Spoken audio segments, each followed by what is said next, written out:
آپ سن رہے ہیں کتاب میں کسی کی بیٹی نہیں، سب ہیڈنگ کاش وہ مجھے نہ ملتا۔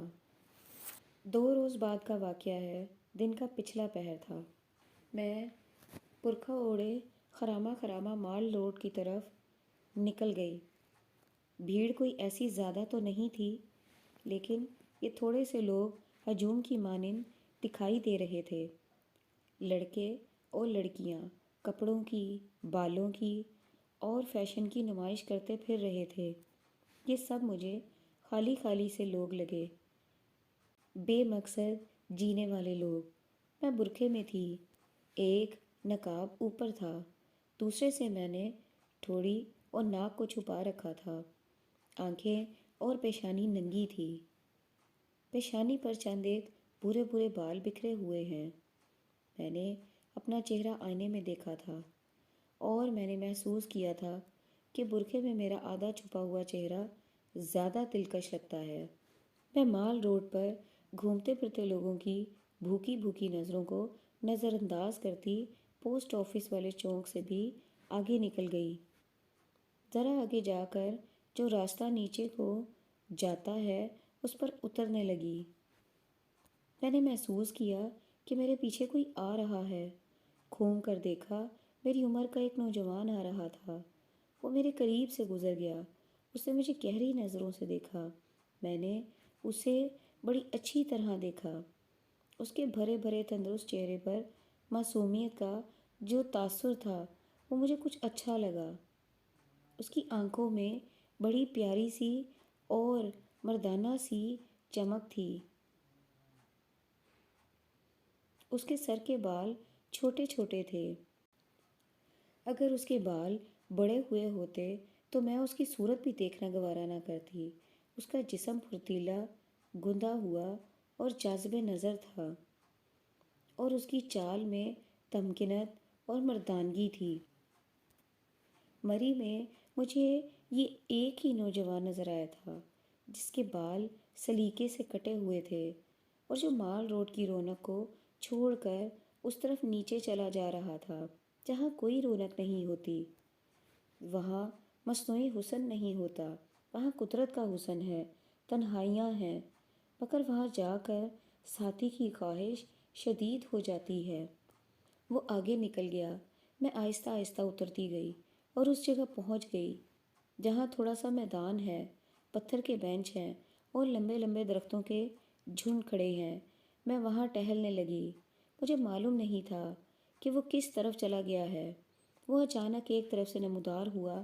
اس نے مجھے دیکھا اور میں نے اسے دیکھا۔ میرے جذبات ابلے ہوئے تھے، تنہائی مجھے کھا رہی تھی۔ یقین کیجیے کہ اسے دیکھ کر میرے ذہن میں یہ خیال آیا کہ میرا بچہ بڑا ہو کر اسی کی طرح جوان اور خوبرو مرد ہوگا۔ وہ مجھے اپنے بچے کی طرح معصوم اور بھولا بھالا لگا۔ اس کے چہرے مہرے پر کوئی اثر تاثر تھا جو اس کی عمر کے جوان آدمیوں کے چہرے پر کم ہی نظر آیا کرتا ہے۔ ہو سکتا ہے کہ مجھ پر جو تنہائی کا اثر تھا یہ اس کا فطور ہو کہ اپنی طرح ایک آدمی کو تنہا پھرتے دیکھا تو وہ مجھے اچھا لگا۔ وہ سامنے سے میری طرف آ رہا تھا اور مجھے دیکھ رہا تھا۔ مجھے کچھ ایسا یاد پڑتا ہے جیسے اس کے ہونٹوں پر تبسم آ گیا تھا، یا شاید میں مسکرائی تھی اور یہ مسکراہٹ اسے برقعے کے باریک نقاب میں سے نظر آ گئی تھی۔ مجھ میں حیا اور شرم تو رہی نہیں تھی۔ مردوں کو مسکراہٹوں پر نچا دینا تو میرا پیشہ تھا، تاہم اگر میں مسکرائی تھی تو یہ مسکراہٹ کاروباری نہیں تھی، اس میں پیار کی تشنگی تھی۔ وہ میرے قریب سے گزرنے لگا تو اس نے دھیمی سی آواز میں پوچھا، کسی کا انتظار ہے یا اکیلی سیر کو نکلی ہیں؟ میں رک گئی اور جواب دیا، اکیلی ہی نکل آئی ہوں۔ معافی چاہتا ہوں، اس نے قدرے گھبرائے ہوئے سے لہجے میں کہا۔ مجھے غلط نہ سمجھیے گا، معلوم نہیں آپ سے کیوں پوچھ بیٹھا ہوں۔ پوچھنے میں کوئی حرج نہیں، میں نے جواب دیا۔ مردوں کو میں اکثر غلط سمجھا کرتی ہوں۔ باتیں کرنے کے فن میں تو مجھے مہارت حاصل تھی، میں نے اسے بڑی غور سے دیکھا۔ اس کے دانت موتیوں کی طرح صاف اور چمکدار تھے۔ اس کے چہرے پر صحت کی جو رونق تھی، اس سے اور اس کے دانتوں کی چمک سے صاف پتہ چلتا تھا کہ وہ سگریٹ نہیں پیتا۔ وہ میری پیشانی اور آنکھوں کو دیکھتا اور نظریں جھکا لیتا تھا۔ میں نے کچھ اور باتیں کیں تو وہ ادھر ادھر دیکھنے لگا، جیسے بھاگنے کا راستہ دیکھ رہا ہو یا اسے ڈر ہو کہ کوئی دیکھ نہ لے۔ میں حیران ہوئی کہ اس نے خود ہی مجھ سے مخاطب ہونے کی دلیری کی، اور جب میں اس سے مخاطب ہوئی تو وہ گھبرا گیا۔ اس نے کہا، آپ گھومے پھریں، میں چلتا ہوں۔ اگر آپ کو جانے کی جلدی نہیں تو آئیے ذرا اکٹھے گھوم لیتے ہیں، میں نے کہا۔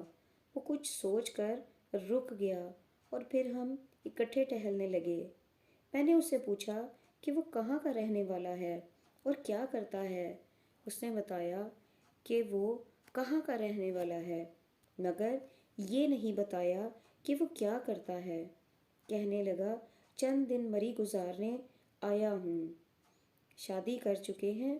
نہیں، اس نے جواب دیا اور کہا، آپ اپنے متعلق بھی کچھ بتائیں۔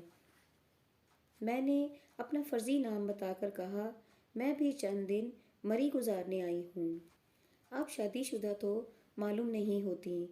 اس نے کہا، پڑھتی ہیں؟ اس کی نظر کتنی ناقص اور تجربہ کتنا محدود تھا۔ وہ میرے چہرے سے یہ بھی نہ پہچان سکا کہ میں اتنی شادیاں کر چکی ہوں جن کی مجھے گنتی بھی یاد نہیں، اور میری رگوں میں اتنا خون نہیں جتنی شراب ہے۔ یہ اس بہترین غذا کا اثر تھا جو میں اسمگلروں کے ہاں کھاتی تھی۔ بہرحال میری عمر اس وقت 24 سال تھی۔ چہرے سے میری عمر کم لگتی تھی۔ میں نے اسے بتایا کہ اس سال BA کا امتحان دیا ہے۔ اس نے مجھ سے پوچھا کہ میں کہاں کی رہنے والی ہوں اور کس کی بیٹی ہوں۔ میں نے جھوٹ بول کر اسے مطمئن کر دیا۔ پھر ہم مری کے موسم کی باتیں کرنے لگے۔ کچھ دیر گپ شپ ہوتی رہی۔ میں نے اس میں سنجیدگی کی شگفتگی دیکھی۔ اس کے انداز میں خود اعتمادی تھی۔ مجھے یہی توقع تھی کہ اس ملاقات کا یہی انجام ہوگا کہ وہ مجھے کسی ہوٹل میں دعوت دے گا اور اسی خواہش کا اظہار کرے گا جس سے میں اچھی طرح واقف تھی۔ لیکن اس کی گفتگو کا انداز اتنا پر اثر تھا کہ میں نے تنہائی کا ایک اچھا ساتھی سمجھ کر اسے قبول کر لیا۔ یہاں یہ بتا دینا میں ضروری سمجھتی ہوں کہ میں اس کا نام اور اس کے شہر کا نام نہیں بتاؤں گی۔ آپ کے ساتھ اور کون آیا ہے؟ اس نے پوچھا۔ اکیلی آئی ہوں۔ کہیں ٹھہری ہوئی ہیں؟ میں نے جب ہوٹل کا نام بتایا تو وہ چونک پڑا اور اس نے مجھے گہری نظروں سے دیکھا۔ اس کے چہرے کا تاثر نمایاں طور پر بدل گیا تھا، جس سے پتہ چلتا تھا کہ اسے میرے ساتھ کوئی دلچسپی نہیں رہی۔ اس نے کہا، مجھے اجازت ہے، چلتا ہوں۔ لیکن میں نے اصرار کر کے اسے بٹھائے رکھا۔ وہ کچھ بے چین ہو گیا تھا۔ اس کی باتوں میں پہلے والی جان اور جوش ہی نہ رہی۔ اس نے ہوٹل کا نام سن کر ادھوری سی کوئی بات کی، پھر میں ہی بولتی رہی۔ اس نے ایک بار جانے کو کہا تو میں نے پوچھا، آپ کو اچانک کوئی کام یاد آ گیا ہے؟ کیا جلدی ہے؟ کوئی ایسی جلدی تو نہیں، اس نے اکھڑے ہوئے سے لہجے میں کہا۔ بات یہ ہے کہ کسی نے دیکھ لیا تو شک کرے گا۔ کرنے دو، میں نے ہنس کر کہا۔ اگر آپ پسند کریں تو شام کا کھانا میرے ساتھ کھائیں۔ نہیں، اس نے دو ٹوک لہجے میں کہا۔ کیوں؟ کیونکہ میں چھوٹا سا آدمی ہوں۔ اس نے کہا، اتنے بڑے ہوٹل میں جانے کا تو میں خواب بھی نہیں دیکھ سکتا۔ میں لے جا رہی ہوں، لیکن میں اپنا دماغ خراب نہیں کر سکتا۔ اس نے پھیکی سی مسکراہٹ سے کہا، میں کوئی ایسا غریب تو نہیں ہوں، لیکن میں آپ کے مقابلے میں خاصا نادار انسان ہوں۔ وہ مجھے اس ہوٹل کی وجہ سے اور میری شکل و صورت اور رنگ کی وجہ سے کسی بڑے ہی امیر باپ کی بیٹی سمجھ رہا تھا۔ میری امیری میں تو کوئی شک نہیں تھا، مگر وہ نہیں جانتا تھا کہ میں کتنی غریب ہوں اور اس وقت کتنی محتاجی محسوس کر رہی ہوں۔ میں نے آپ کو یہ بتانے کی پوری کوشش کی ہے کہ یہ آدمی مجھے کیوں اچھا لگا، لیکن آپ سمجھ نہیں سکے ہوں گے۔ میں خود بھی آپ کو نہیں سمجھا سکتی کہ میں نے اس آدمی کو کیوں فوراً ہی دل میں بٹھا لیا۔ جس معصومیت سے اس نے کہا کہ میں آپ کے مقابلے میں نادار انسان ہوں، وہ معصومیت مجھے اتنی پیاری لگی کہ میں نے بے ساختہ کہا، میں آپ کو اپنے ساتھ لے جا رہی ہوں اور آپ کو چلنا پڑے گا۔ اس کی بے چینی بڑھ گئی، لیکن اس نے انکار نہ کیا۔ سورج غروب ہونے والا تھا، ہم اٹھے اور چل پڑے۔ وہ مجھ سے 2-3 قدم دور رہنے کی کوشش کرنے لگا، جو میں نے کامیاب نہ ہونے دی۔ اوپر چڑھتے چڑھتے جب ہم سڑک پر پہنچے تو میرا سانس بری طرح پھول گیا تھا۔ سڑک پر لوگ آ جا رہے تھے اور ہر کوئی مجھے گھورتا تھا۔ میں نے نقاب آدھے چہرے پر ڈال لیا تھا۔ وہ مجھ سے چند قدم آگے چلا گیا تھا۔ سڑک کے دوسرے کنارے پر 2 جوان سے آدمی جا رہے تھے۔ انہوں نے میرے ساتھی کو دیکھ کر ہاتھ ہلائے اور ایک نے کہا، ہیلو کیپٹن۔ اس نے بھی ہنس کر ہاتھ ہلا دیا۔ میں اس سے جا ملی اور پوچھا، آپ فوج میں کیپٹن ہیں؟ ایسی قسمت کہاں؟ اس نے کہا، میں راولپنڈی کی ایک ہاکی ٹیم کا کیپٹن ہوں۔ یہ دونوں مجھے جانتے ہیں۔ میں اسے ہوٹل میں اپنے کمرے میں لے گئی اور برقع اتار دیا۔ وہ کچھ دیر مجھے دیکھتا رہا، پھر بولا، آپ کو میں سمجھ نہیں سکا۔ آپ اتنے بڑے ہوٹل میں رہتی ہیں، آپ پوری طرح ماڈرن اور سوشل ہیں، پھر یہ برقع آپ نے کیوں چڑھا رکھا ہے؟ اپنے آپ کو لوگوں سے چھپانے کے لیے۔ ایسی کیا ضرورت پیش آئی ہے؟ پھر کبھی بتاؤں گی۔ اور میں نے موضوع بدل دیا۔ میں نے اسے باتوں میں لگا لیا اور اسے یقین دلایا کہ میں نے اس کا صرف ساتھ حاصل کرنے کے لیے اس میں دلچسپی لی ہے۔ میں نے کھانا کمرے میں ہی منگوانے کا آرڈر دے دیا۔ میں نے اس سے اس کے متعلق سب کچھ جاننے کی بہت کوشش کی، مگر اس نے کچھ نہ بتایا۔ میں نے ذرا زیادہ بے تکلفی سے باتیں شروع کر دیں۔ اگر اس کے دل میں میرے متعلق کوئی وہم پیدا ہو گیا تھا تو بجا تھا۔ اس کے ساتھ ایک ایسی لڑکی کا بے تکلف ہو جانا جو اتنے مہنگے ہوٹل میں رہتی تھی، ایک عجوبہ تھا۔ مجھے اس کے کردار کا یہ پہلو بہت پسند آیا کہ بے تکلفی کے جواب میں بے تکلف ہونے کی بجائے وہ مجھ سے دور ہٹنے کی کوشش کر رہا تھا۔ اس کا رد عمل یہی ہونا چاہیے تھا۔ کھانا امیرانہ تھا، وہ کھانے کا سلیقہ جانتا تھا، کھانے کے آداب سے بھی آگاہ تھا، گفتگو کا فن بھی جانتا تھا۔ وہ ایسا غریب آدمی نہیں تھا جیسا اس نے اپنے متعلق کہا تھا۔ کھانے کے بعد اس نے جانے کی اجازت مانگی تو میں نے کہا، تھوڑی دور تک ساتھ چلوں گی۔ وہ مجھے ساتھ نہیں لے جانا چاہتا تھا، لیکن میں نے برقع اوڑھا اور اس کے ساتھ چل پڑی۔ کچھ دور تک اس کے ساتھ گئی تو وہ رک گیا اور مجھے واپس جانے کو کہا۔ تب میں نے بہت ہی زیادہ جذباتی ہو کر اسے کہا، خدا کے لیے مجھے غلط نہ سمجھنا، کل ضرور ملنا۔ اس نے اسی جگہ جہاں وہ مجھے ملا تھا ملنے کا وعدہ کیا اور چلا گیا۔ میں آپ کو اس سے ملنے سے پہلے کی جذباتی حالت بتا چکی ہوں۔ یہ کیفیت ایسی تھی کہ میرے سارے زخم کھل گئے تھے اور ان سے ٹیسیں اٹھ رہی تھیں۔ اس کیفیت میں وہ مل گیا تو وہ ٹیسیں تھم گئی، مگر وہ چلا گیا تو دل میں پھر وہی گھٹن عود کر آئی۔ باخدا ایسے محسوس ہوا جیسے میرا اور اس کا بڑا ہی گہرا رشتہ ہو۔ اس کی یہ خوبی مجھے بہت ہی اچھی لگی تھی کہ اپنی عمر کے جوانوں کی طرح اس نے میرے ساتھ بے تکلف ہونے کی بجائے مجھ سے 2 قدم دور رہنے کی کوشش کی تھی، جیسے اسے میرے حسن اور میرے جسم کے ساتھ کوئی دلچسپی نہ تھی۔ تاہم یہ خطرہ میرے سر پر منڈلا رہا تھا کہ کسی بھی وقت وہ ان مردوں کے روپ میں آ جائے گا جو میں سینکڑوں بار دیکھ چکی تھی۔ میں نے سوچ لیا تھا کہ یہ اب میرے لیے کوئی خطرہ نہیں۔ اگر اس نے ایسی کوئی حرکت کی یا ایسی خواہش کا اظہار کیا تو اپنی فیس بتا کر پیشگی وصول کر لوں گی۔ اس رات میں خاصی پریشان اور بے چین رہی۔ یہ جوان سال آدمی میری نظروں کے سامنے رہا۔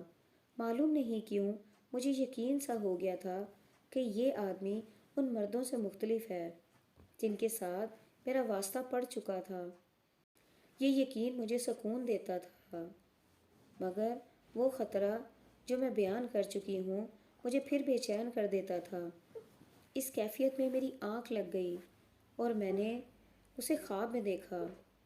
عورت کی فطرت کے تقاضے عملی صورت میں مجھے خواب میں نظر آئے۔